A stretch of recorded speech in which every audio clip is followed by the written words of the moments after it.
Nathan Cole's world stopped the second her sleeve slipped back. Purple fingerprints circled Clara Whitfield's wrist like a noose. Dark bruises layered beneath darker ones. Old violence stacked on new. Pain measured in shades of yellow and black. His mail-order bride had arrived 3 hours ago, quiet as snow, and now sat trembling at his kitchen table while he wrapped a simple cut on her palm. But the fabric betrayed her secret. His hands froze mid-motion. His jaw turned to iron. Something deadly flickered behind his eyes, cold and final as winter dawn. Clara yanked her arm away, terror flooding her face. Not terror of him, terror of what he'd seen. Terror of what came next. Terror of the truth she'd traveled 800 miles to bury. Before we continue, please subscribe to our channel and stay with this story until the very end. Comment below what city you're watching from, so I can see how far this tale has traveled. The stagecoach had kicked up enough dust to choke half of Iron Ridge by the time it rolled to a stop outside Miller's General Store. 3 passengers stepped down into the Wyoming heat. 2 men in business suits headed straight for the hotel. The 3rd passenger moved differently. Clara Whitfield descended those wooden steps like someone who'd forgotten how to trust the ground beneath her feet. Each movement measured, careful. Her traveling dress was modest, high-necked, long-sleeved, despite the summer temperature. Her carpetbag looked older than she did. Nathan Cole watched from across the street, hat pulled low against the sun. He'd placed that advertisement in the St. Louis newspaper 4 months ago.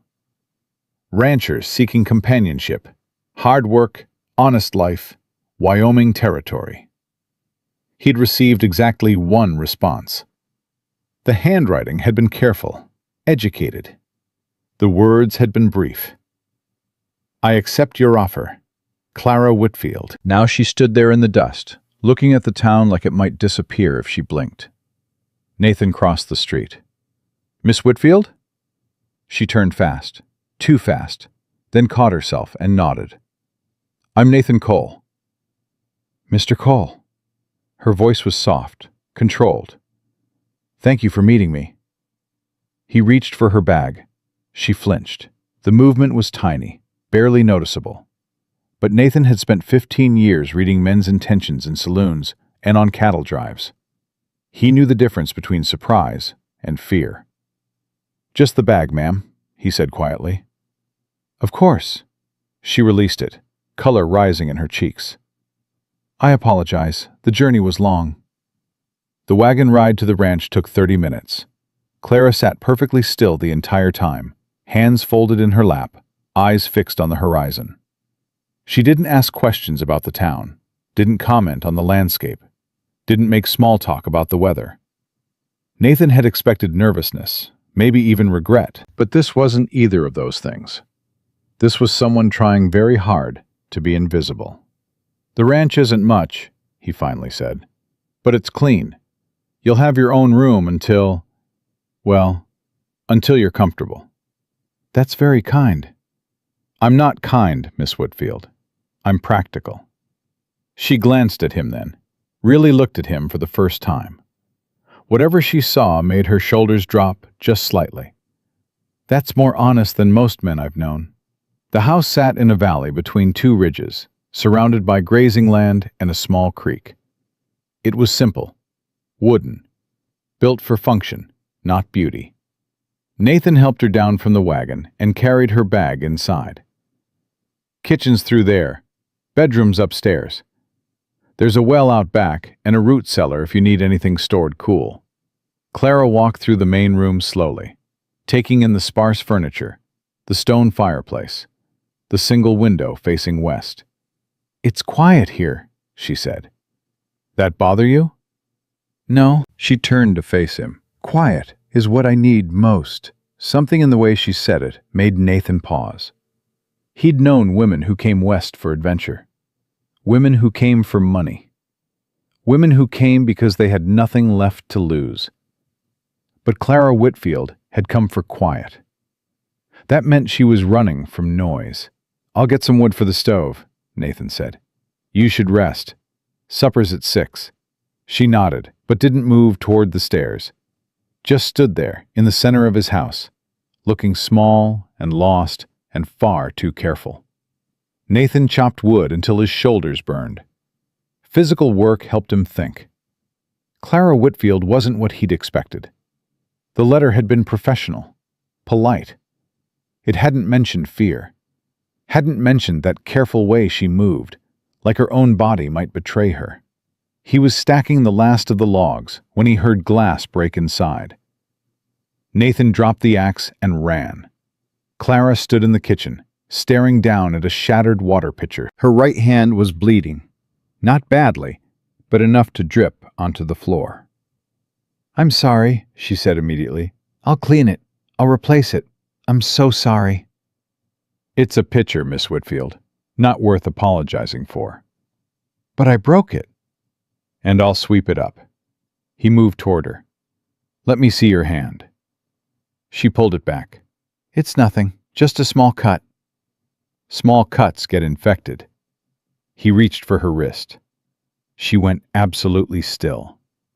Nathan froze too, hand hovering in the air between them. "I'm not going to hurt you." "I know." "Then why do you look like you're about to run?" Clara's breath shook. "Because everyone says that." The words hit harder than any punch Nathan had ever taken. He lowered his hand slowly, deliberately. "I don't repeat myself, Miss Whitfield. When I say something, I mean it. Now either you trust that or you don't. But either way, that cut needs cleaning." She studied his face for a long moment. Then, slowly, she extended her hand. Nathan took it carefully, turning it palm up. The cut wasn't deep, but glass fragments still glittered in the wound. He guided her to the table, pulled out a chair, and went to fetch clean water and cloth. "This'll sting," he warned. She didn't make a sound while he cleaned it, didn't flinch, didn't pull away. Just sat there, watching him work with an expression that looked like disbelief. "You don't have to be so gentle," she said quietly. "Yes, I do." He wrapped the cloth around her palm, tying it secure but not tight. His fingers brushed her wrist as he worked. That's when he felt it. The texture was wrong, too soft, too uneven. He glanced down without thinking. Clara's sleeve had ridden up during the bandaging. The bruises were impossible to miss. 5 distinct marks, circling her wrist like fingerprints. Dark purple, fading to sickly yellow at the edges. Old enough to be healing. Recent enough to still hurt. And beneath those, more bruises. Layered. Different ages, different shades of violence. Nathan's hands stopped moving. The temperature in the room seemed to drop 20 degrees. When he looked up, Clara was staring at him with absolute terror in her eyes. Not terror of him. Terror of what he'd seen. Terror of what came next. "Who did this to you?" His voice came out barely above a whisper, but there was something in it that made Clara's breath catch. Something cold and dangerous and completely controlled. She pulled her arm back, yanking the sleeve down hard. "It's nothing." "That's not nothing." "It was an accident." "Multiple accidents in the exact same place?" "Mr. Cole." "Who hurt you, Clara?" The use of her first name seemed to crack something in her careful composure. Her eyes filled with tears she refused to let fall. "Please don't ask me that." "Why not?" "Because I don't have an answer you'll accept." Nathan sat back in his chair, watching her. Every instinct told him to push, to demand the truth, to find whoever had put those marks on her skin and make them pay. But he'd seen enough frightened animals in his life to know that pushing now would only make her bolt. "All right," he said quietly. "I won't ask again tonight." Clara blinked. "You won't?" No. But Miss Whitfield? He waited until she met his eyes. Whoever did that to you doesn't get to do it again. Not while you're under my roof. Understand? She stared at him like he'd spoken a foreign language. Why would you protect someone you don't even know? Because you answered my advertisement. That makes you my responsibility. And I don't take that lightly. The tears finally spilled over. Clara wiped them away fast, angry at herself for showing weakness. I'm not your responsibility. I'm a stranger who showed up with more problems than you advertised for. Problems can be solved. Not these ones. Try me. She laughed, but it was a broken sound.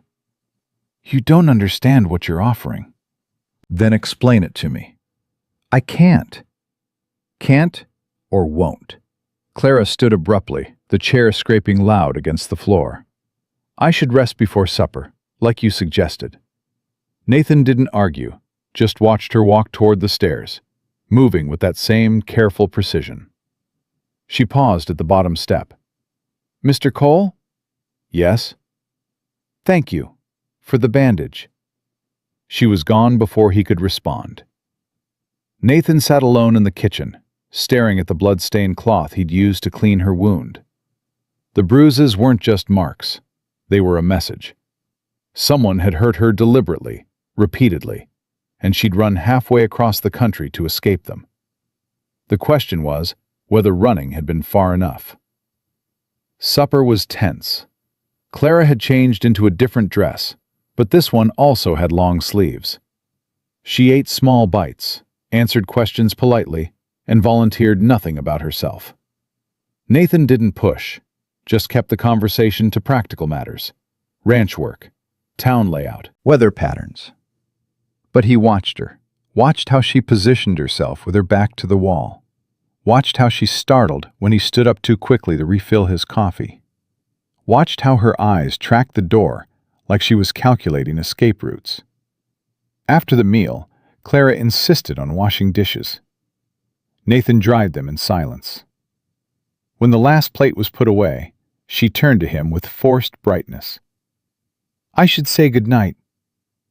Before you do, Nathan pulled something from his pocket. A small iron key. This locks the bedroom door. From the inside. Clara stared at it like he'd handed her gold. I don't understand. You worried I might come upstairs uninvited. This takes that worry away. Mr. Cole, I never suggested you didn't have to. He pressed the key into her hand. Lock the door, Miss Whitfield. Sleep without wondering. We'll talk more in the morning. She closed her fingers around the key, and for the first time since arriving, something like relief crossed her face. Thank you, she whispered. After she went upstairs, Nathan heard the lock turn with a solid click. He sat by the fireplace, staring into the flames, and thought about those bruises. 5 fingers on her wrist. Someone had grabbed her hard enough to leave marks, had grabbed her multiple times, had hurt her in ways that made her afraid of simple kindness. Nathan Cole had killed men for less. But this wasn't about killing. Not yet. First, he needed answers, and Clara Whitfield was too frightened to give them freely. Which meant whoever had hurt her was someone powerful, someone dangerous, someone she believed could find her even here, in the middle of Wyoming territory. Nathan's jaw tightened. Let them try. That night he slept in the chair by the fireplace, partly because his bed was upstairs and he didn't want to scare Clara by being too close, partly because he wanted to hear if anyone approached the house, but mostly because the cold rage in his chest wouldn't let him rest. Someone had hurt a woman badly enough to make her flee to a stranger's ranch in the middle of nowhere. Had hurt her badly enough to make her flinch at kindness. Had hurt her badly enough to leave bruises that layered like rings in a tree. And Nathan had just promised to protect her. He intended to keep that promise. even if it meant going to war. Around 3 a.m, he heard it. A small sound from upstairs. Muffled crying, quickly stifled. Then silence again. Nathan didn't move, didn't go upstairs, didn't intrude. But he listened until dawn, making sure the crying didn't turn into screams. And in the morning, when Clara came downstairs with red-rimmed eyes and a polite smile, he didn't mention what he'd heard. Just poured her coffee and said, "Sleep well?" "Yes, thank you." It was a lie, and they both knew it. But it was the lie she needed to tell, so Nathan let it stand, for now. Because eventually, the truth would come out. It always did. And when it did, Nathan would be ready. Ready to face whatever monster had put those bruises on Clara Whitfield's skin. And ready to make sure that monster never touched her again. The lie hung between them like morning fog. But Nathan poured the coffee anyway and pretended not to notice the tremor in Clara's hands when she took the cup. 3 days passed in careful silence. Clara cooked meals Nathan didn't ask for, swept floors that were already clean, mended shirts that didn't need mending, stayed busy from dawn until dark, like stopping meant thinking, and thinking meant remembering. Nathan gave her space, worked the ranch, fixed fence posts, checked on cattle. Came back at mealtimes to find her moving through his house like a ghost, trying to prove she belonged. On the 4th morning, he found her in the barn. She was talking to his horse. "You're lucky," she whispered, stroking the mare's nose. "You only run when you choose to." Nathan cleared his throat. Clara spun around, hand flying to her chest. "I didn't mean to intrude," she said quickly. "I just thought, you can come in the barn whenever you want. She likes company." Clara's shoulders dropped half an inch. "She's beautiful." "Her name's Dancer." Nathan moved closer, slowly. "You ride?" "I used to, before—" She stopped, swallowed. "A long time ago." "Want to try again?" The hope that flashed across her face was heartbreaking. Then it died just as fast. "I shouldn't. If I fell, or if something happened—" "What's going to happen? You think Dancer's going to throw you?" "No, but—" "But you're scared of getting hurt." "I'm scared of being a burden." Nathan studied her carefully. "Miss Whitfield, the only burden is watching you tiptoe through life like you're waiting for permission to breathe." Her eyes went wide, then filled with tears. "You don't understand." "So help me understand." "I can't." "That's the 4th time you've said that. Starting to think you mean it." Clara turned away, arms wrapped tight around herself. "What do you want me to say? That I'm broken? That I came here because I had nowhere else to go? That every time you move too fast or speak too loud, I have to remind myself you're not him?" The word landed like a gunshot. Him. Nathan's jaw tightened. "Who's him, Clara?" "It doesn't matter." "Like hell it doesn't." She whirled back. "Why? Why does it matter to you? You got what you advertised for. A woman to cook and clean. Someone to make your house less empty. That should be enough." "It's not enough when you're still bleeding inside." The words hit her like a physical blow. She actually staggered. Nathan caught her arm without thinking. Clara jerked back so violently she hit the stall door. The mare snorted, startled. Nathan raised both hands, stepping back fast. "I'm sorry," Clara gasped. "I'm sorry. I didn't mean—" "Stop apologizing." "But I—" "Clara." His voice was firm, but not harsh. "Stop apologizing for reacting." She stared at him, breathing hard. "Whoever he is," Nathan continued quietly, "whatever he did to make you this afraid, that's on him, not you. You don't apologize for surviving." The sob that tore out of her was raw and ugly and real. Clara clapped a hand over her mouth, but it was too late. The dam had cracked. She slid down the stall door until she was sitting in the hay, crying like her heart was breaking all over again. Nathan stayed back, didn't move, didn't offer empty comfort, just waited while she fell apart. Because sometimes breaking was the only way to start healing. When the tears finally slowed, Clara wiped her face with her sleeve. "He was my employer, in St. Louis." Nathan said nothing, just listened. "Victor Harlan. He owned a trading company.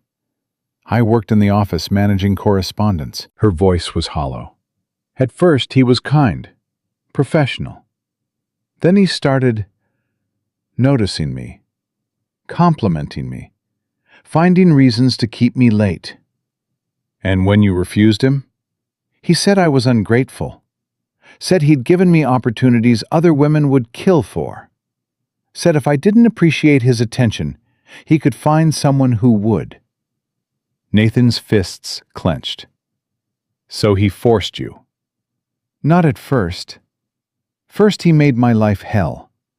Dock my pay for invented mistakes. Reassign my work to other girls. Spread rumors that I was difficult. Unstable." Clara's laugh was bitter. "Then one night he cornered me in the storage room. Told me I belonged to him. That everything in his business belonged to him, and that included me." "Did he?" "He tried." Clara looked up, and her eyes were steel underneath the tears. "I fought. Scratched his face badly enough that he had to explain it to his wife. That made him furious." "The bruises." She nodded slowly. "Every time I resisted, every time I said no, every time I tried to leave, he'd find me, punish me, remind me that no one would believe me over him." "But you got away." "I stole money from his desk, enough for a ticket west. I destroyed all my employment records so he couldn't track me through references. And I answered your advertisement using a false boarding house address." She met Nathan's eyes. "I didn't come here looking for marriage, Mr. Cole. I came here looking for somewhere Victor Harlan couldn't find me." "Does he know you're here?" "I don't know. But he's not the kind of man who accepts loss. If he's looking—" Her voice cracked. "He'll find me eventually. Men like him always do." Nathan crouched down to her level, careful to keep distance between them. "Not this time." "You can't promise that." "Yes, I can. Because men like Victor Harlan, they're used to people being afraid. Used to money and power making problems disappear. But I'm not afraid of him. And I don't give a damn about his money." "You don't know what he's capable of." "And he doesn't know what I'm capable of." Nathan's voice dropped to something cold and absolute. "You came to my ranch, Clara. That makes you mine to protect. And I don't lose what's mine." She searched his face, looking for the lie. For the moment when he'd take it back, decide she was too much trouble, send her away. Instead, she found only certainty. "Why?" she whispered. "Why would you fight for someone you barely know?" "Because 15 years ago, I watched my sister get beaten by a man who said he loved her. Watched her make excuses. Watched her get smaller and quieter until there was nothing left of the girl I grew up with." His voice was rough. "By the time I found the courage to confront him, it was too late. She'd already left with him for California. I never saw her again." Clara's breath caught. "Nathan." "I failed her. I won't fail you." The words settled between them like a vow. Clara wiped her eyes again, but this time her hands were steadier. "What if Victor sends people? What if they come here looking for me?" "Then they'll find me instead." "You can't fight them all." "Watch me." Despite everything, Clara almost smiled. "You're either very brave or very stupid." "Most likely both." Nathan stood, offering his hand. "But right now, I'm also right. Come on, you need to eat something that isn't anxiety." She took his hand this time, let him pull her to her feet, didn't flinch when his fingers closed around hers. It was progress. Small, fragile, but real. 2 days later, Nathan needed supplies from town. Clara immediately tensed. "I can stay here," she said quickly. "Or you can come with me. Meet some people. See that Iron Ridge isn't St. Louis." "Nathan, I can't." "Can't? Or afraid to?" Her jaw set. "Both." "Fair enough. But hiding won't make you safer. It'll just make you more isolated." He grabbed his hat. "Your choice, though. I won't force you." Clara stood in the doorway for a full minute after he went outside. Then, moving like she was walking toward her own execution, she followed. The wagon ride into town was tense. Clara sat rigid, eyes scanning every rider they passed, every stranger on the road. Nathan didn't comment, just kept the horses steady and the conversation light. Iron Ridge, on a Saturday afternoon, was busier than Clara had seen it. Children ran between buildings, women clustered outside the mercantile, men gathered near the saloon, swapping stories and tobacco. Clara's hands twisted in her lap. "We'll just get flour and coffee," Nathan said quietly. 10 minutes, then we'll leave." She nodded, not trusting her voice. Inside the mercantile, Nathan did the talking, while Clara studied shelves of canned goods like they contained secrets of the universe. She was so focused on being invisible that she didn't notice the woman approaching until she spoke. "You must be Nathan's new bride." Clara jumped. The woman was older, maybe 50, with kind eyes and flour on her apron. "I'm Margaret Finch. I run the boarding house down the street." She smiled warmly. "It's lovely to have another woman in town. We're hosting a quilting circle next week, if you'd like to join." That's very kind, but—" "She'll think about it," Nathan cut in smoothly, appearing at Clara's elbow. "We're still getting settled." Margaret's smile didn't dim. "Of course. Well, the invitation stands. We meet Thursdays." After she left, Clara exhaled shakily. That was... See, not everyone's a threat. Not everyone, but someone could be. Nathan was about to respond when the mercantile owner, old Henry Walsh, called out from behind the counter. "Nathan! Almost forgot. Man was in here 2 days ago asking questions." Clara went absolutely still. Nathan's voice stayed casual. "What kind of questions?" "About newcomers, specifically women who might have arrived in the last few weeks." Henry scratched his beard. "Said he was looking for his sister. Runaway bride situation or some such. Offered money for information." The blood drained from Clara's face. Nathan's hand found the small of her back, steadying. "What'd you tell him?" "Told him I mind my own business, and he should do the same." Henry shrugged. Didn't like his look. Too smooth, too eager. City type. He give a name? Called himself James Winters. But I've been running this store 30 years. I know when someone's lying. Henry's eyes shifted to Clara. "You all right, miss? You've gone pale." "Just the heat," Nathan said before Clara could respond. "We should get these supplies loaded." Outside, Clara couldn't walk straight. Nathan guided her to the wagon, his hand firm on her elbow. "Was it him?" he asked quietly. "No. Victor wouldn't come himself. He'd send someone." She looked up, terror naked in her eyes. "James Winters isn't a real name." "It's what his hired men use when they're tracking someone down." "Nathan, they found me. They're here." "How long do we have?" "I don't know. Days, maybe. Victor pays well. If there's anyone in this town who needs money badly enough..." "There's always someone who needs money." Nathan helped her into the wagon.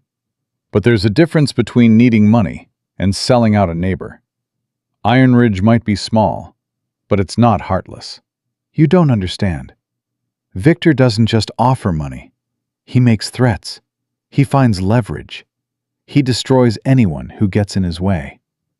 Nathan climbed up beside her, taking the reins. Then he's about to learn what happens when he threatens the wrong person. The ride back was silent, except for Clara's racing thoughts, which Nathan could practically hear spinning out of control. Back at the ranch, she paced the kitchen while Nathan put supplies away. I should leave, she said suddenly. Tonight, before they connect me to you. If Victor's man is already asking questions, where would you go? I don't know. Somewhere else. Anywhere else. And when his men show up in that town too? When you run again? How long before you're out of places to hide? Clara stopped pacing. So what do you suggest? I just wait here for them to drag me back? No, Nathan faced her fully. You stop running. You stand and fight. Fight? With what? I have nothing. No proof of what he did, no witnesses who testify against Victor Harlan. He's respected, wealthy, connected. I'm nobody. You're not nobody to me. The simple statement hit harder than any grand declaration. Clara's eyes filled again. Nathan, you can't. I can and I will. He moved closer, close enough that she had to tilt her head back to meet his eyes. I told you, you're under my protection now. That means when his men come looking, they'll have to go through me first. They'll kill you. They'll try. You're talking about dying for a woman you've known less than a week. I'm talking about standing up to a man who thinks he can hurt women without consequences. Nathan's voice was steel. Your fight became mine the moment I saw those bruises. So you can keep trying to protect me by leaving, or you can trust that I know what I'm doing. Clara wanted to argue, wanted to run, wanted to do anything except let this good man put himself between her and Victor's wrath. But she was so tired of running, so tired of being afraid, so tired of facing monsters alone. If I stay, she said slowly, and if they come for me, you have to promise me something. What? If it comes down to you or me, you save yourself. You don't die for this. For me. Nathan's jaw set. That's not a promise I'll make. Then I can't stay. They stared at each other, locked in a battle of wills. Finally, Nathan's expression softened just slightly. How about this? I promise to do everything in my power to make sure we both survive. Deal? It wasn't what she'd asked for, but it was as close as he'd get to compromise. Deal, she whispered. That night, Clara came downstairs long after midnight. Nathan was at the kitchen table, cleaning his rifle.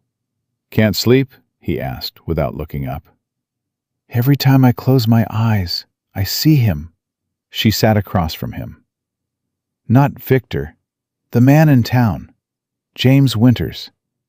I keep wondering if I passed him on the street, if he saw me, if he's already sent word. Even if he did, St. Louis is 2 weeks away by train. We have time. Time for what? Nathan looked up then, and his eyes were hard. Time to get ready.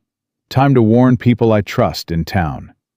Time to make sure that when they come, we're not caught unprepared. You're talking about a fight. I'm talking about survival. He set down the rifle. Clara, I need you to understand something. I'm not a violent man by nature, but I've been in range wars. I've faced down claim jumpers and cattle rustlers. I know how to protect what's mine. I don't want you to become a killer because of me.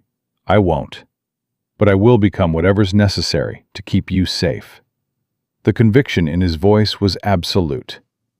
Clara realized, with a strange mix of terror and relief, that Nathan Cole meant every word. Tell me what to do, she said quietly. First, You learn to shoot. Her eyes widened. What? If someone comes for you when I'm not here, you need to be able to defend yourself. I've got a spare pistol that'll work. I've never... Then you'll learn. Tomorrow, first light. Nathan's expression softened slightly. I'm not saying this to scare you, Clara.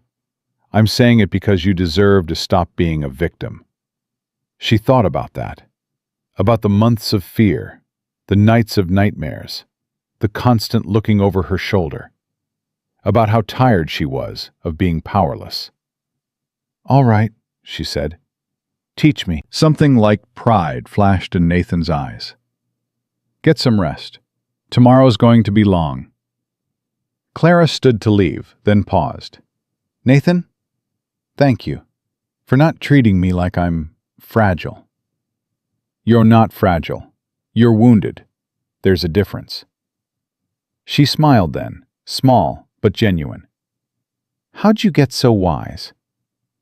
Hard living and hard lessons. He returned to his rifle.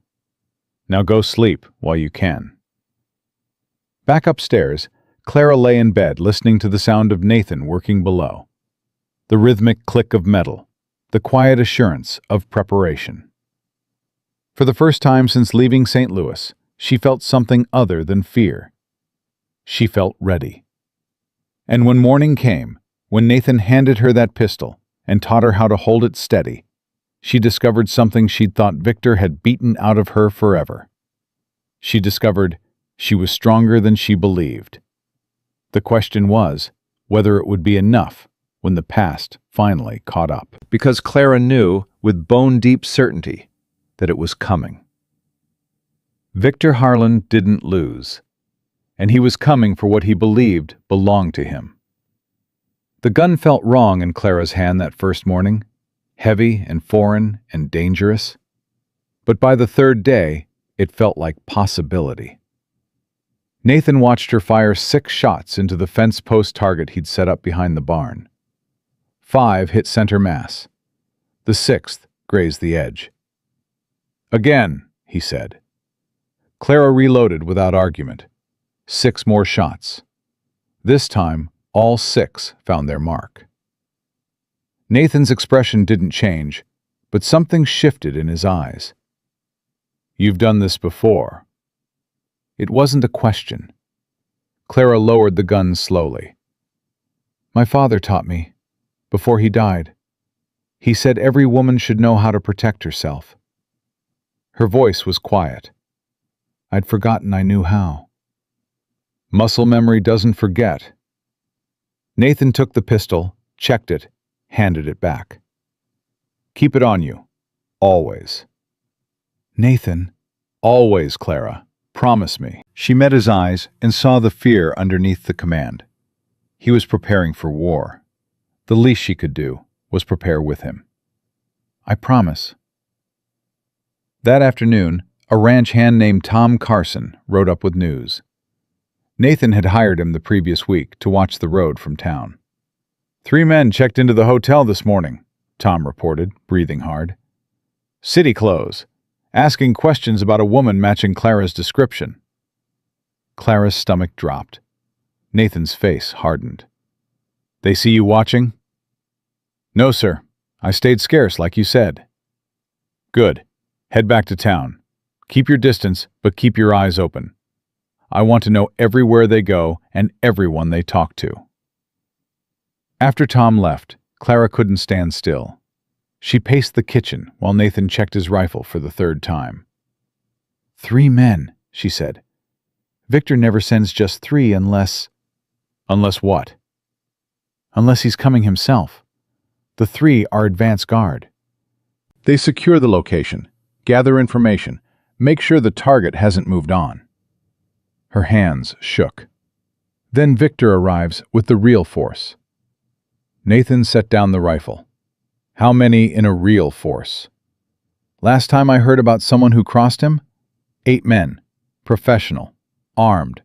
They burned the man's business to the ground and left him beaten in the street. She looked up. And that was over a debt of $200. I stole $500 from him. And I embarrassed him. So he'll come with more than 8. He'll come with enough to make an example of me. Nathan walked to the window, studying the horizon. Then we don't let it get that far. We meet them in town, on our terms, with witnesses. Witnesses didn't help the last man. The last man didn't have me. The certainty in his voice should have been comforting. Instead, it terrified Clara, because she knew what it meant. Nathan was willing to die for this. For her. "There has to be another way," she said desperately. "What if I went to the marshal? What if I—" The marshal's a good man, but he's one man with one deputy in a town of 300 people. If Harlan shows up with hired guns, the law won't be enough. Then what will be? Nathan turned to face her. The truth, told loud enough that everyone hears it. Harlan's power comes from secrecy and shame. We take that away from him. By doing what? By making you impossible to disappear. Clara didn't understand until the next morning when Nathan took her to church. The small chapel sat at the edge of town, whitewashed wood and plain glass windows. Clara hadn't attended service since arriving, too afraid of being seen, being noticed, being found. Now Nathan was walking her straight through the front door. Pastor James Williams greeted them with surprised warmth. "Nathan Cole! Didn't expect to see you here. You haven't darkened these doors since Christmas." "Got reason to be here today." Nathan's hand stayed firm on Clara's back. "This is my wife, Clara. I'd like you to meet her properly." The pastor's eyes widened slightly, but his smile stayed genuine. "Mrs. Cole, what a blessing! Please, come in. We're about to start." The congregation stared as Nathan led Clara to a pew near the front. She felt every eye on her, every whispered question, every curious glance. Her instinct screamed to run. Nathan's hand found hers under the cover of her skirt, squeezed once. She stayed. After the service, Pastor Williams invited them to his office. It was small, lined with books, smelling of old paper and candle wax. "I sense this isn't a social visit," the pastor said carefully. Nathan didn't waste time on pleasantries. "Clara's in danger. Men are coming for her. Powerful men who don't care about the law or what's right." The pastor looked at Clara with new attention. "What kind of danger?" Clara's throat closed. She couldn't do this. Couldn't tell a man of God about the things Victor had done, the shame she carried, Her former employer in St. Louis was violent toward her, Nathan said quietly. He's tracked her here. He means to take her back by force. Pastor Williams' expression shifted from concern to steel. Does he now? We need help, Nathan continued. Not with fighting, with witnesses. With making sure the whole town knows Clara's story before Harlan can twist it into something it's not. You want to expose him publicly. I want to make it impossible for him to hurt her in secret. The pastor studied them both for a long moment. Then he nodded slowly. There's a town meeting scheduled for Thursday about the new schoolhouse funding. I can add time for community concerns. Would that work? Clara found her voice. You don't even know me. Why would you help? Pastor Williams smiled sadly. Because I've buried 3 women in this territory who died at the hands of men everyone said were good people, respectable, upstanding. His eyes hardened. I won't bury a 4th if I can help it. They left the church with a plan. Thursday's meeting. Clara would speak. Tell her story. Name Victor Harlan publicly, before he could control the narrative. It was a gamble. If the town didn't believe her, if they sided with a wealthy man over a frightened woman, she'd have nowhere left to hide. But if they did believe her, Victor would lose his greatest weapon, fear. Tuesday morning, Tom Carson rode up again. This time, his face was pale. He's here, Tom said. Victor Harlan. Rode in this morning with 7 men. Took over the hotel's entire second floor. Clara's knees went weak. Nathan caught her arm. "Did he see you?" Nathan asked Tom. Don't think so. But boss, he's not hiding. He's making a show of it. Had his men parade through town like he owns the place. Because he thinks he does, Clara whispered. That's how Victor operates. Intimidation before violence. Nathan's jaw set. "Then we move up the timeline. Tom, find Pastor Williams. Tell him we need that meeting tonight, not Thursday." "Tonight? But tonight. Tell him it's urgent. Tell him lives depend on it." Tom rode off hard. Nathan turned to Clara. "Can you do this? Tonight?" She wanted to say no. Wanted to run to the barn, saddle Dancer, and ride until Wyoming was a memory. But running was what got her here in the first place. Running was what Victor expected. "Yes," she said. "I can do this." Nathan pulled her close, one brief moment of solid warmth before the storm. "You're the bravest person I've ever met." "I'm terrified." Brave people usually are. The town hall filled fast that evening. Word had spread that something important was happening. And in a town the size of Iron Ridge, important meant everyone showed up. Clara sat in the front row between Nathan and Pastor Williams, trying not to count the faces staring at her. Margaret Finch from the boarding house. Henry Walsh from the mercantile. Families she'd never met. And in the back, standing against the wall with his arms crossed, Victor Harlan. He looked exactly as she remembered. Tall, well-dressed, handsome in a cold sort of way. His expression was pleasant, curious, completely unthreatening. Only Clara could see the fury burning underneath. Their eyes met across the crowded room. Victor smiled. Clara's blood turned to ice. Pastor Williams called the meeting to order. He spoke briefly about the schoolhouse, then shifted tone. "We have a more pressing matter tonight. One of our community members has asked to address us about a serious concern. Mrs. Clara Cole." The use of her married name was deliberate, a reminder that she belonged here now, that she was one of them. Clara stood on shaking legs. Nathan stood with her, a silent wall of support. She walked to the front, turned to face the crowd, opened her mouth and found no words would come. Then she saw Margaret Finch nodding encouragement, saw Henry Walsh's kind eyes, saw the women in the quilting circle she'd never joined, all watching her with patient attention. She saw her town, her people, even if she'd only been here 2 weeks.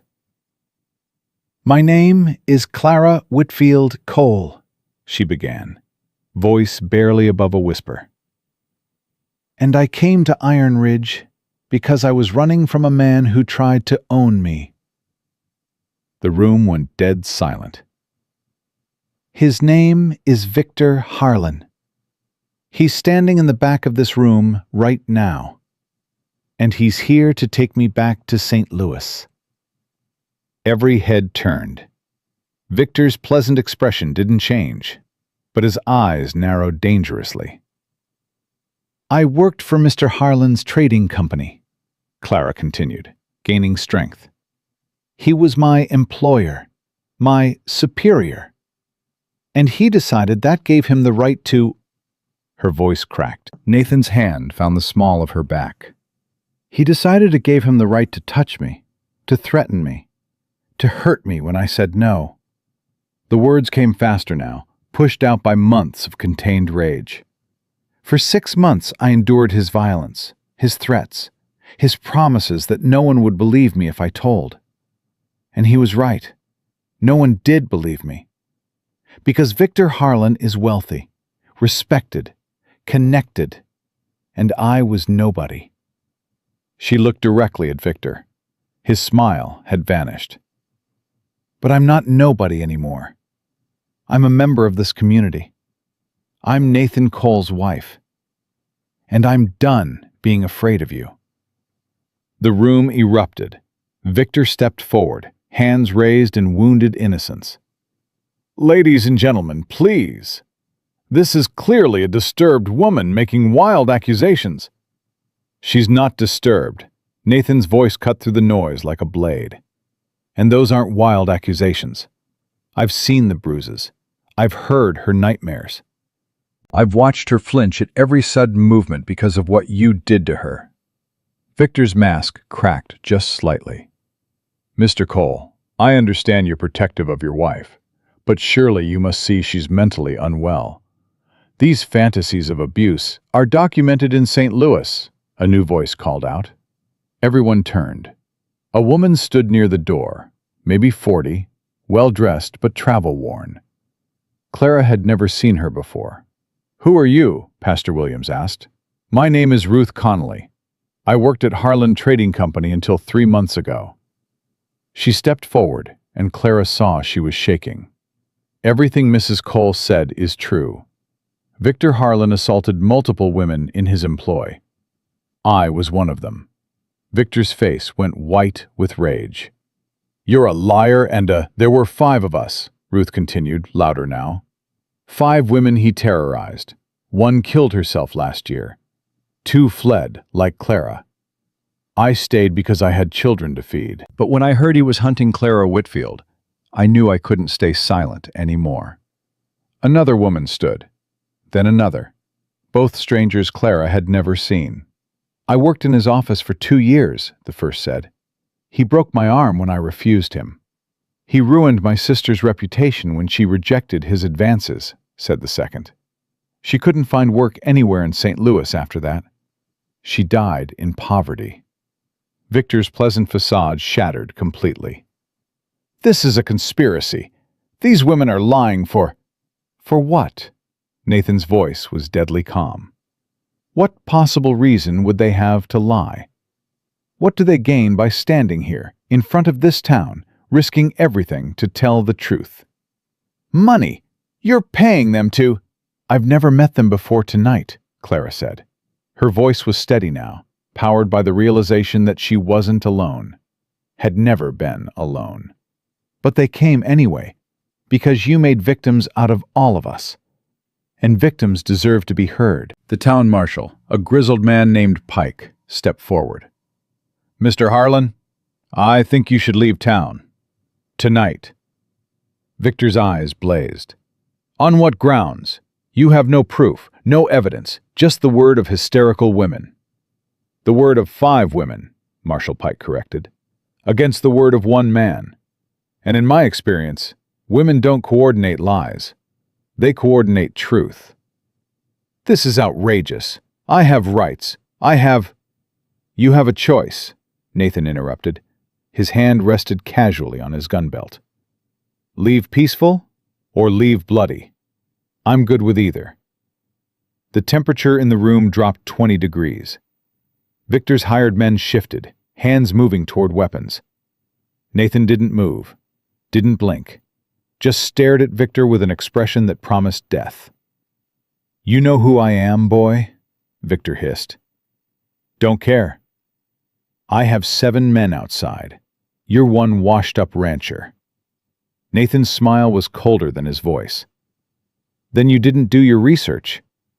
Pastor Williams cleared his throat. "Perhaps someone should tell Mr. Harlan who Nathan Cole used to be." Henry Walsh, from the Mercantile, spoke up. "Nathan Cole, former frontier scout, fought in the range wars of '76. They say he once faced down 12 claim jumpers alone and walked away without a scratch." "That story's exaggerated," Nathan said, mildly. "There were only 9. Victor's confidence wavered. "I don't believe—" "Also killed a man in a duel in Cheyenne," Margaret Finch added. "Self-defense, but still. Fastest draw anyone had ever seen."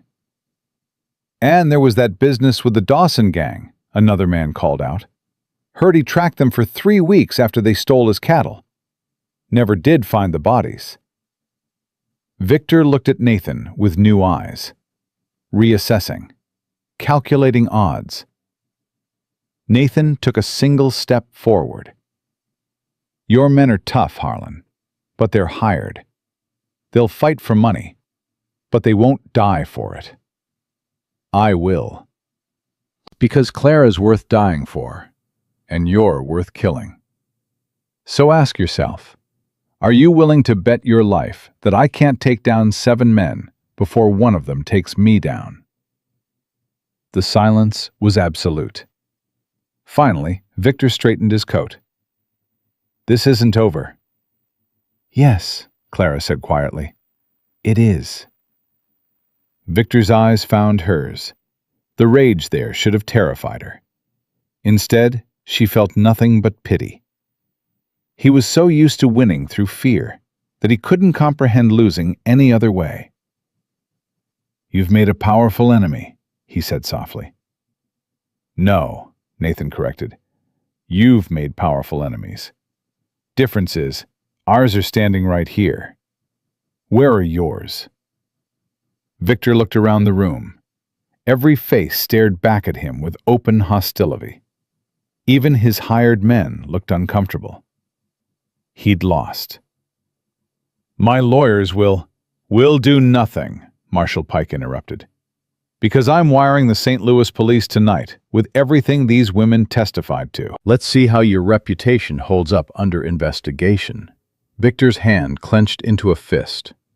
For one moment, Clara thought he might actually attack her right there in front of everyone. His whole body vibrated with suppressed violence. Then he turned and walked out. His men followed. The room exhaled collectively. Clara's legs gave out.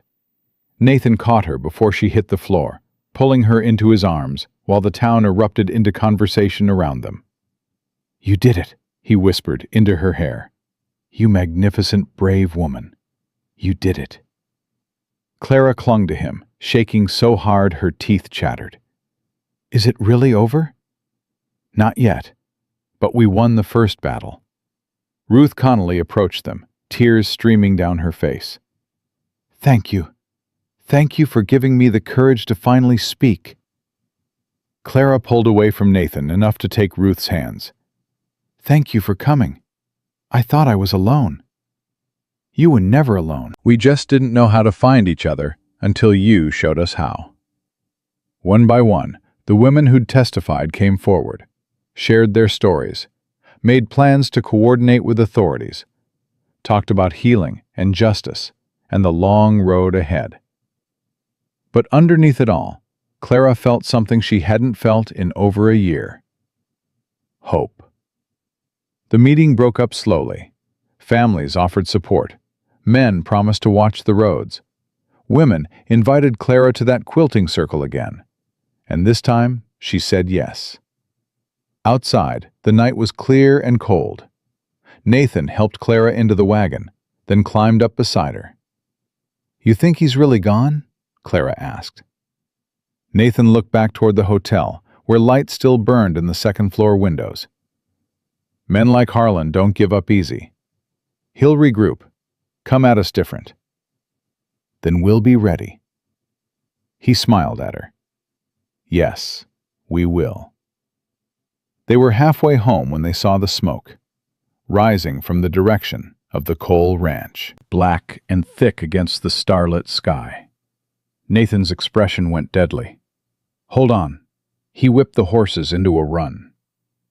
Clara gripped the seat as they flew through the darkness, her heart pounding because she knew exactly what that smoke meant.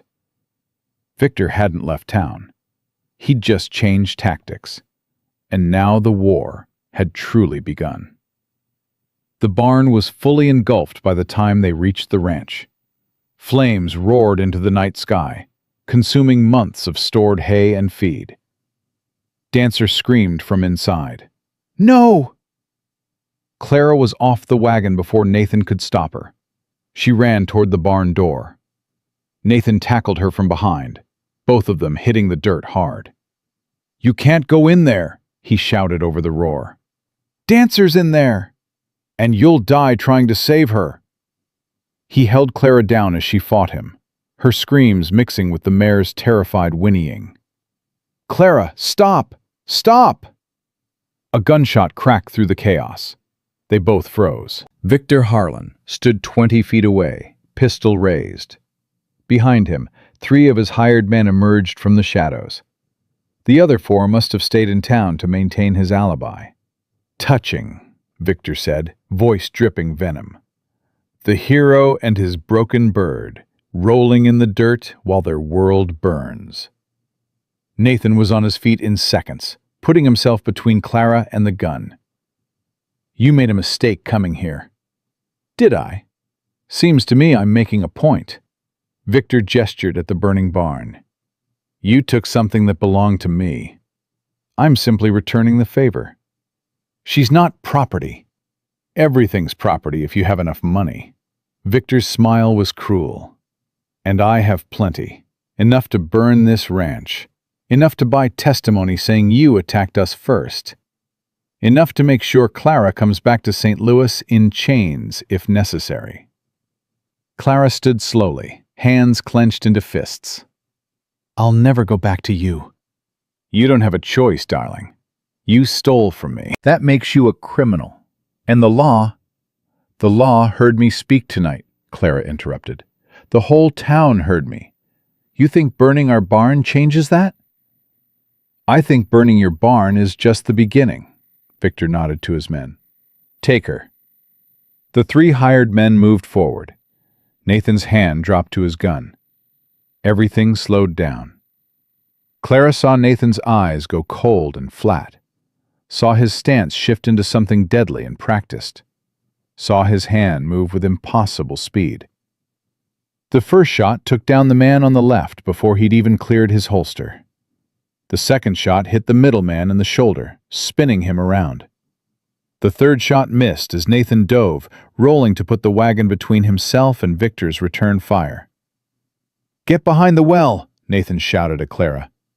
She ran. Bullets kicked up dirt at her heels. She made it to the stone well and pressed herself against it, gasping. More shots, shouting. The roar of flames, dancers' screams had stopped, and Clara didn't know if that meant she'd escaped or died. Nathan appeared beside her, breathing hard. "How many rounds you got?" Clara's hands shook as she checked the pistol Nathan had given her.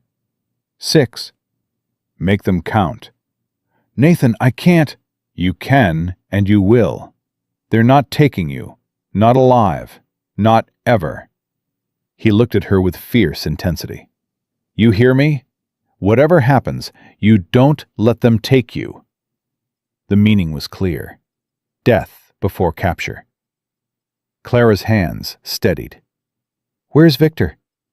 "Behind the wagon. Coward's letting his men do the dying." Nathan risked a glance around the well. 2 men still standing. One's hit but fighting. "We need to—" The injured man rushed them. Nathan fired. The man went down hard. Then Victor's voice rang out. "Enough!" The shooting stopped. Victor stood now, silhouetted against the burning barn. But he wasn't holding his gun anymore. He was holding a torch, and he was standing next to the house. "Here's what's going to happen," Victor called out. "Clara walks out here, gets in my wagon, and we leave peaceful. Or I burn the house, too. Then the fields. Then I ride into town and burn half of Iron Ridge until someone hands her over." Nathan's jaw clenched. "You're bluffing." "Am I?" Victor touched the torch to the house's wooden wall. Flame caught instantly, racing up the dry timber. "That look like a bluff to you, farm boy?" Clara's heart stopped. Everything Nathan owned, his whole life, going up in smoke because of her. "Don't," Nathan said, reading her expression. "Don't you dare think about giving yourself up." "He'll destroy everything." "So what? It's wood and nails. I can rebuild." Nathan gripped her shoulders. "But I can't rebuild you if he takes you back. I can't fix what he'll do to you. Clara, please." "Put down your guns," Victor shouted. "Both of you, or I swear to God I'll burn this whole valley." Clara looked at the house, flames already spreading across the front wall. Looked at the barn, collapsed now into glowing embers. Looked at Nathan, desperate and fierce and willing to lose everything for her. Then she looked at Victor, at the smug certainty on his face, the absolute conviction that he'd won, because he always won. Something inside Clara broke, not in a bad way, in the way a dam breaks, in the way a storm breaks, in the way a woman breaks free. She stood up from behind the well. "Clara, no!" Nathan grabbed for her. She shook him off and walked into the open, hands raised, pistol dangling from one finger. Victor's smile was triumphant. "Sensible girl! Now come here." Clara took 3 steps forward, then stopped. "I have something to say first." Victor's smile tightened. "This isn't a negotiation." "You're right. It's not." Clara's voice was steady, carrying across the burning yard. "I spent 6 months being terrified of you. 6 months believing you were powerful, untouchable, that you could hurt me and no one would care." "Clara," Nathan started. She held up a hand, not looking away from Victor. "But tonight I learned something. You're not powerful. You're pathetic." Victor's expression darkened. "Careful, girl. You're a small, weak man who has to hurt women to feel strong, who has to buy loyalty because no one would give it freely, who has to burn and destroy because you can't create anything worth keeping. Shut your mouth. You thought I'd stay silent forever, thought shame would keep me quiet. But shame only works if I accept your version of the story." Clara's hands dropped to her sides, no longer raised in surrender. "And I don't. Not anymore. I'm warning you. Warn all you want. Burn everything. It won't change what happened tonight at that town hall. Won't erase the women who spoke against you. Won't undo the telegram Marshal Pike sent to St. Louis authorities." Clara took another step forward. "You came here thinking you'd drag me back broken and terrified. Instead, you're the one who's broken. You're the one who's terrified. Because for the first time in your miserable life, you can't win." Victor's hand shook on the torch. "You think you've beaten me? I'll destroy you. I'll destroy this whole town. You'll what?" Nathan stepped up beside Clara. "Kill us? Then you're a murderer in front of witnesses. Let us live? Then we keep talking, keep testifying, keep making sure everyone knows exactly what you are." "I have money. I have connections." "You have ashes," Clara said quietly. "That's all bullies ever have in the end. Everything you built on fear. And fear burns fast." For the first time, Victor looked uncertain. He glanced at his remaining man, who stood several yards away, looking increasingly uncomfortable. "Johnson," Victor snapped. "Get her." Johnson didn't move. "I said get her." "Mr. Harlan," Johnson's voice was careful. "Maybe we should just go. This has gone too far." "Too far? I haven't even started." Victor's control was slipping. "I paid you good money. You paid me to intimidate, not to burn down half of Wyoming." Johnson holstered his gun. "I'm done. You want her? You get her yourself." Victor stared in disbelief as his last hired man walked away into the darkness. Now it was just the 3 of them. Victor with his torch, Nathan and Clara standing together, unarmed but unafraid. The house burned behind Victor. The barn smoldered. Somewhere in the distance, riders approached. Town had probably seen the smoke. "Last chance," Victor said, voice shaking now. "Come with me, or I'll—" "You'll nothing," Clara interrupted. "You've already lost. You just haven't accepted it yet." Victor's face contorted with rage. He raised the torch like a weapon and charged. Nathan moved to intercept, but Clara was faster. She drew the pistol she'd been holding loose at her side, aimed, and fired. The shot hit the torch, knocking it from Victor's hand. It landed in the dirt, sputtering. Victor stumbled to a stop, staring at Clara in shock. She kept the gun trained on his chest. "I learned to shoot when I was 8 years old. My father said a woman who can defend herself is a woman who can be free." Her finger tightened on the trigger. "I'm free now, Victor, and you're never touching me again." For a long moment, no one moved. Then Victor's shoulders sagged. The fight drained out of him like water from a broken bucket. He looked suddenly old, defeated, small. "You've ruined me," he whispered. "No," Clara corrected. "You ruined yourself. I just made sure everyone saw it." The riders arrived then.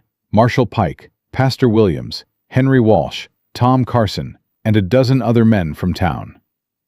They took in the burning buildings, the bodies on the ground, Victor standing empty-handed. "Well," Marshal Pike said, "this looks like arson, murder attempt, and assault." He nodded to 2 men. "Cuff him." Victor didn't resist as they bound his hands, but as they led him past Clara, he stopped. "I loved you," he said quietly. Clara looked him dead in the eye. "No, you didn't. You don't even know what love is." They took him away. Nathan pulled Clara into his arms. She didn't cry, didn't shake, just held on while the town worked to save what they could of the buildings. The house was a loss. The barn, too. But the fields were untouched. The cattle scattered, but alive. And Dancer, they discovered later, had kicked through the back wall of the barn and run free. She was found grazing by the creek, singed but safe. As dawn broke over the charred remains of Nathan's ranch, Clara stood looking at the destruction. Everything he'd built. Gone. "I'm so sorry," she whispered. Nathan stood beside her, face covered in soot and ash. "For what?" "All of this. If you'd never come here, I'd still be half alive. Going through motions, existing but not living." He turned to face her. "You gave me something worth fighting for, Clara. Worth losing everything for. That's not something to apologize for. But your home is still here. Right here." He touched her heart. "Buildings burn, wood breaks, but what we built between us, that's permanent." The words broke something open in Clara's chest. She turned into Nathan's arms and finally let herself cry. Not from fear this time. Not from shame or pain. From relief. From gratitude. From the overwhelming realization that she'd survived. And more than survived. She'd won. Pastor Williams approached carefully. "Marshall's taken Harlan to the territorial courthouse. With all the testimony from tonight, plus the arson charges, he'll be locked up for years." "What about his lawyers?" Nathan asked. "Ruth Connolly has documentation, ledgers from his office showing payments to silence women, forged records, evidence of bribes." The pastor's smile was grim. "Seems when she fled St. Louis, she took insurance with her." Clara looked up. "Ruth did that?" "Apparently decided if she was going to run, she'd make sure he couldn't chase anyone else ever again." Pastor Williams squeezed her shoulder. "You started something important tonight, Clara. Women are coming forward all over St. Louis. The newspapers are calling it the Harlan scandal. He's finished." After the pastor left, Clara and Nathan stood together watching the sun climb higher. The townfolk worked around them, already planning the rebuild. Margaret Finch promised meals for the next month. Henry Walsh offered lumber on credit. Tom Carson volunteered his labor. "They're helping us," Clara said, wonder in her voice. "That's what family does. Nathan replied simply. By midday, the bodies had been removed, the marshal had taken statements, and the immediate danger had passed. Nathan and Clara sat on the porch steps of what used to be their house, exhausted but alive. "What do we do now?" Clara asked. Nathan looked at the destruction, then at her. "We rebuild. Better than before. Stronger." "That'll take months, maybe years." "Then we take months. Take years." He took her hand. "I'm not going anywhere, Clara. And neither are you." She leaned against his shoulder, and for the first time and longer than she could remember, Clara felt safe. Not because the danger was gone, not because the past was erased, but because she'd faced her monster and lived. Because she'd found her voice and used it. Because she'd discovered that strength wasn't about never being afraid. It was about being afraid and fighting anyway. "Nathan?" "Yeah?" "Thank you for believing me when no one else did." He kissed the top of her head. "Thank you for being brave enough to let me." They sat together as the sun moved across the sky, planning their future from the ashes of their past. Around them, the town worked. Above them, the Wyoming sky stretched endless and blue. And in her pocket, Clara felt the weight of the pistol. She didn't need it anymore, not for protection. But she kept it anyway, as a reminder that she'd never be helpless again. That reminder carried Clara through the first week of rebuilding, when her hands blistered from hammering and her back ached from hauling lumber. Nathan worked beside her from dawn to dusk, never complaining about what he'd lost, only planning what they'd build. On the 8th day, a telegram arrived from St. Louis. Nathan read it first, then handed it to Clara without comment. "Harlan indicted on 17 counts. Stop. 8 more women testified. Stop. Trial set for November. Stop. Your courage started this. Stop. Ruth Connolly." Clara's hands shook, holding the thin paper. 17 counts. 8 more women. All because she'd spoken first. "You all right?" Nathan asked quietly. "I don't know." She looked up at him. "Part of me feels vindicated. Part of me feels sick, thinking about 8 more women who suffered." "You didn't cause their suffering. He did." "But I could have spoken sooner. Could have died trying. Clara, you survived first, spoke second. That's the only order that works." Nathan took her hands. "Those 8 women are testifying now because you showed them it was possible. That's enough." 2 days later, Marshal Pike rode out with more news. Victor's lawyers had tried to get the charges dismissed. The judge had laughed them out of court. "Seems the Harlan name isn't worth what it used to be," Pike said with satisfaction. "Half of St. Louis society has cut ties with his family. His wife filed for divorce. His business partners are scrambling to distance themselves." "Good," Clara said simply. Pike tipped his hat. "You did something important, Mrs. Cole. Don't let anyone tell you different." After he left, Clara stood in the skeleton frame of what would be their new house. Stronger than before. Bigger. With a room Nathan insisted would be her study. "What would I need a study for?" she'd asked. "For writing, teaching, whatever you want to do that's yours." The idea had felt foreign, something that belonged just to her, chosen by her, controlled by her. Now, standing in that unfinished frame, she started to believe it might be possible. The nightmares still came. Some nights Clara woke gasping, certain Victor was standing over her bed. But each time, Nathan was there. Not hovering, not smothering, just present. A solid reminder that she was safe. "Tell me something true," she'd whisper in the dark.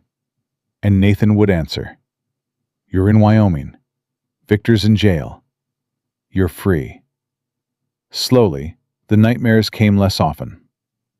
By October, the house was finished. The new barn stood sturdy and fire-resistant. Dancer had a foal on the way, and Clara had started teaching 3 children from neighboring ranches to read.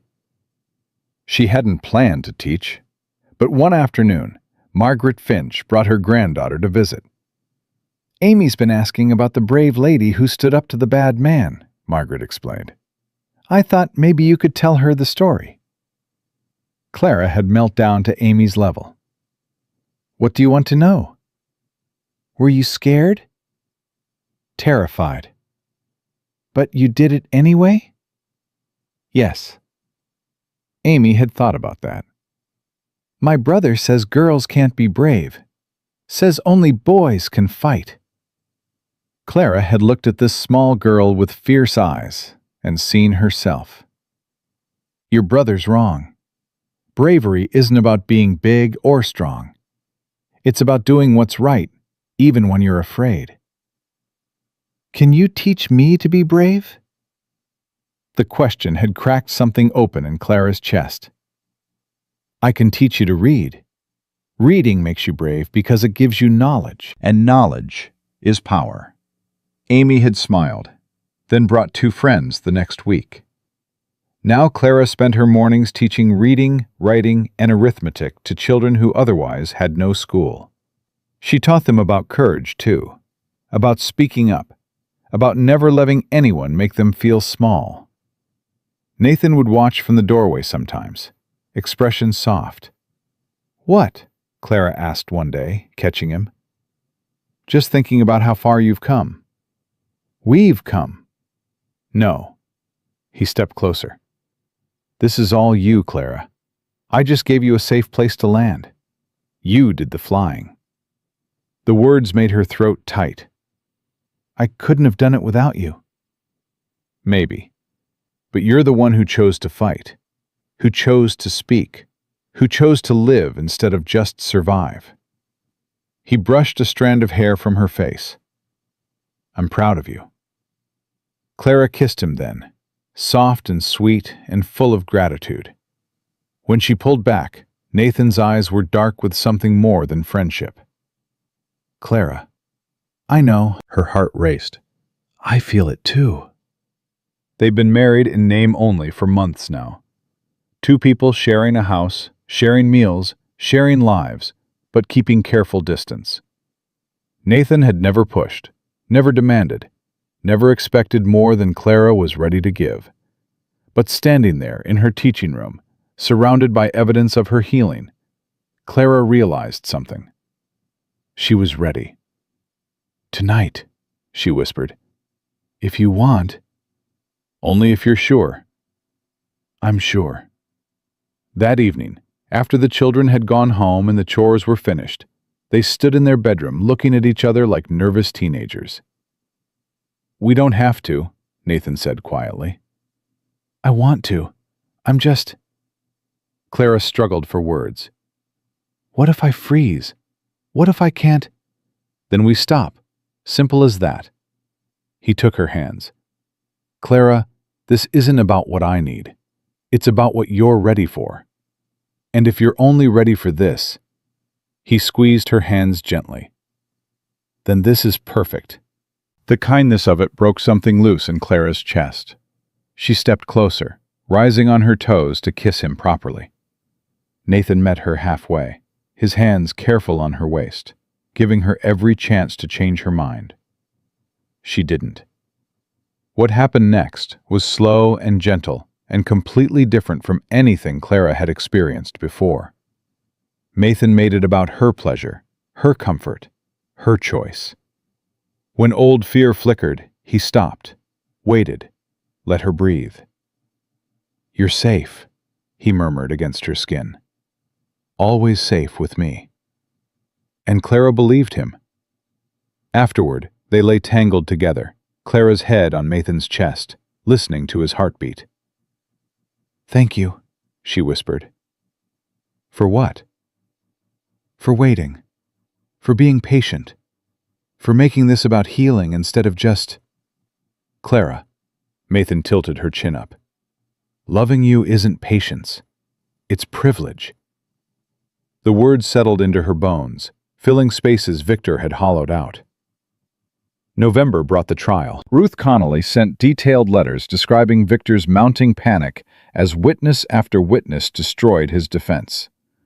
His lawyers tried everything: character assassination, claims of conspiracy, accusations of hysteria. The judge shut them down every time. "The truth is simple," Ruth wrote. "He hurt women because he could, because he thought money and power made him untouchable. He was wrong." The verdict came on a cold Tuesday. Guilty on all 17 counts. 20 years in territorial prison. When the telegram arrived, Clara read it 3 times before the words felt real. "It's over," she breathed. Nathan pulled her close. "It's over." Clara waited for relief, for joy, for triumph. Instead, she felt empty. "What's wrong?" Nathan asked, reading her expression. "I thought I'd feel different, vindicated, free. But all I feel is—" She struggled to name it. "Tired." "That's normal. You've been running on anger and fear for months. Now that the threat's gone, your body's catching up." "Is it always like this? Fighting so hard for justice, and then feeling nothing when you win?" "Sometimes. Because justice doesn't erase what happened, doesn't give back what was stolen." Nathan stroked her hair. "But it does stop it from happening again. And that matters." Clara thought about the 8 women who'd testified, about Amy learning to read, about Ruth Connolly finally free to rebuild her life. "You're right," she said slowly. "It does matter." The emptiness didn't disappear overnight, but gradually, Clara found new things to fill it. Teaching expanded to twice a week. Margaret Finch invited her to join the town council's education committee. Women from neighboring territories started writing, asking for advice on escaping violent situations. Clara answered every letter. "You don't have to do this," Nathan said one evening, watching her work through her 10th letter of the day. "I know, but I want to." Clara looked up. "These women are where I was, terrified, ashamed, convinced they're alone. If my story helps even one of them escape, it's worth it." By spring, Clara had helped coordinate safe passage for 4 women out of abusive situations. She'd testified by written statement in 2 other trials, and she'd started a women's group in Iron Ridge focused on practical skills and mutual support. "You're becoming quite the advocate," Pastor Williams observed during one meeting. Clara smiled. "I'm becoming what I needed when I had nothing." The pastor squeezed her shoulder. "Your father would be proud." The comment hit unexpectedly hard. Clara's father had been dead 15 years, but suddenly she missed him with aching intensity. Missed his steadiness, his quiet strength, his absolute certainty that she was worth protecting. "He taught me to shoot," she told Nathan that night.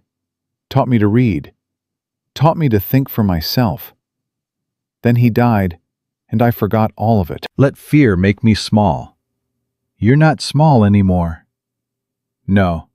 Clara looked at her hands, calloused now from work and teaching and building. "I'm not." Summer brought unexpected news. Ruth Connolly was moving west. "I can't stay in St. Louis," her letter explained. "Too many memories. Too many people who still don't believe us. I'm coming to Iron Ridge if you'll have me. I want to help with the women's work you're doing." Clara showed the letter to Nathan. "We have room, don't we?" "We'll make room." Ruth arrived in August, thinner than Clara remembered, but with steel in her eyes that hadn't been there before. They embraced like the sisters they'd become through shared trauma. "Thank you," Ruth said, "for giving me somewhere to start over. Thank you for testifying, for bringing evidence, for being braver than you knew you could be." Together, they expanded the women's work. Ruth had connections in other territories. Soon they were coordinating a network of safe houses, legal resources, and support systems spanning from Wyoming to California. "We're building something important," Ruth said one evening, reviewing their latest correspondence. Clara looked at the letters spread across her desk. Women asking for help, women offering help, women refusing to stay silent. "We're building what should have always existed," Clara corrected. "A world where women don't face monsters alone."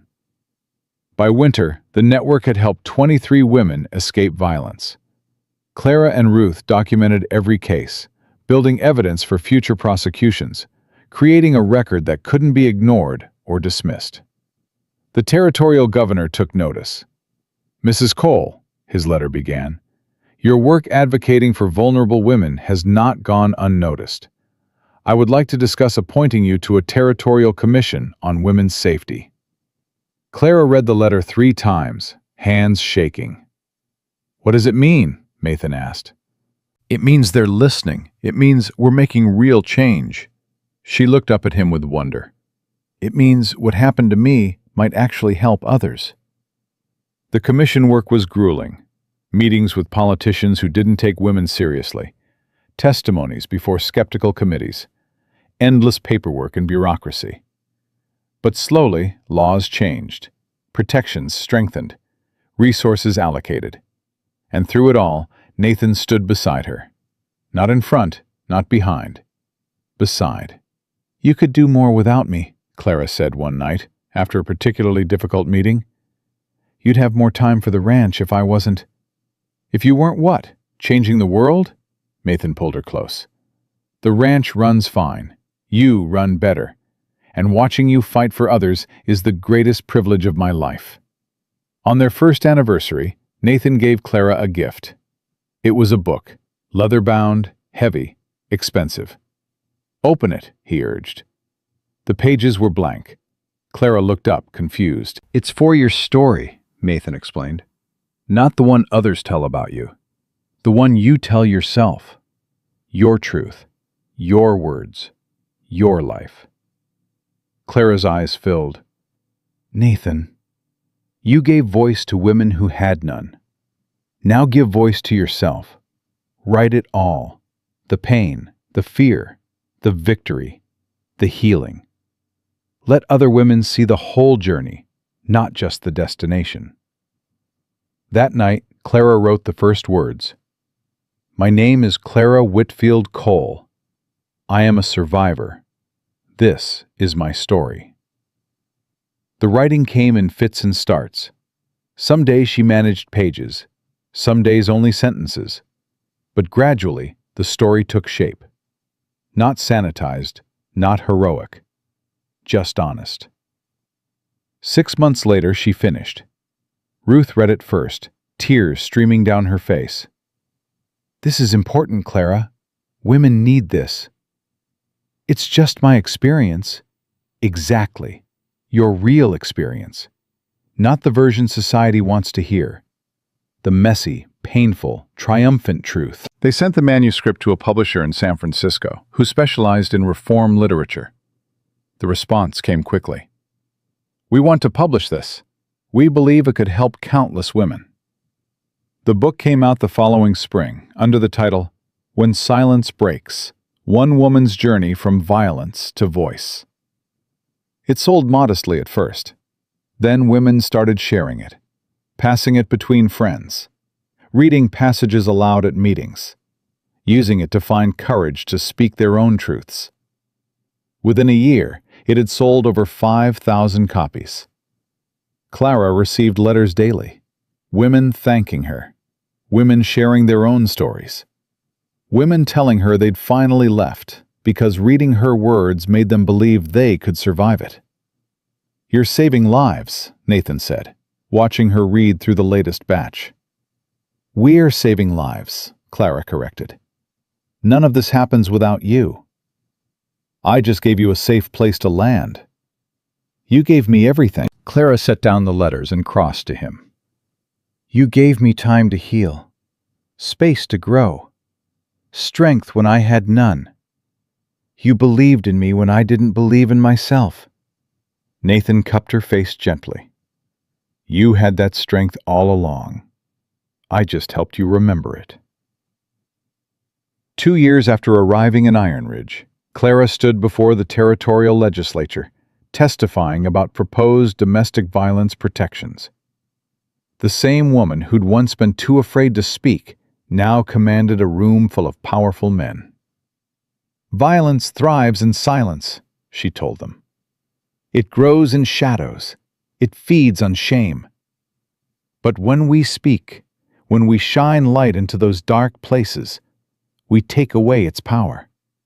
The bill passed. More would follow. And through it all, Clara kept teaching, kept writing, kept helping women find their voices and their freedom. One evening, sitting on the porch of their rebuilt home, Clara leaned against Nathan's shoulder and watched the sun set over the Wyoming Valley. "Do you ever regret it?" she asked quietly. Regret what? Placing that advertisement. Getting a wife who came with more problems than you bargained for. Nathan was silent for a moment. Then he smiled. Clara, you weren't a problem. You were an answer. To what question? To every question that matters.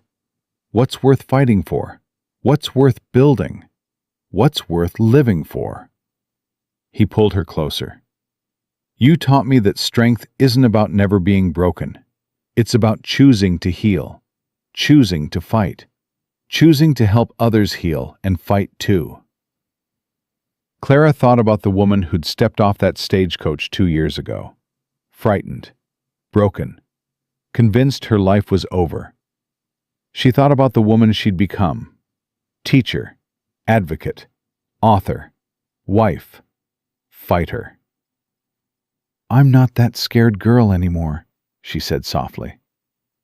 No, you're so much more. And sitting there in the twilight, surrounded by the life they'd built from ashes and courage, Clara finally understood what freedom truly meant.